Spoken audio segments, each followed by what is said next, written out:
എന്താടി ഇത്ര സീരിയസ് ആയിട്ട് വിളിച്ചത്? ഡാ, ഒരു കാര്യം പറയാനുണ്ട്. എന്താ? നമ്മുടെ കാര്യം വീട്ടിൽ സമ്മതിക്കില്ല. എന്താ പെട്ടെന്ന്?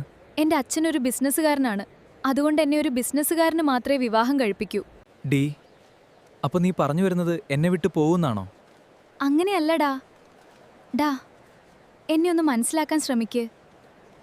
ഓക്കെ, എന്നാ ഇനി ഞാൻ എന്ത് ചെയ്യണം? ഗൾഫിൽ പോയി പണം ഉണ്ടാക്കി വരണോ? നീ ഒരു 2 വർഷം ഗൾഫിൽ പോ, പണം ഉണ്ടാക്കി വെൽ സെറ്റിലായി വാ, പിന്നെ എല്ലാം ശരിയാവും. ഓഹ്, അപ്പം എന്നെ നല്ല രീതിയിൽ ഒഴിവാക്കുകയാണല്ലേ?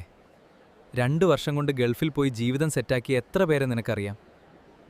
ഞാൻ 2 വർഷം ഗൾഫിൽ പോയാൽ നീ വേറെ ആരുടെയും കൂടെ പോവില്ലെന്ന് എനിക്ക് ഉറപ്പ് തരാമോ?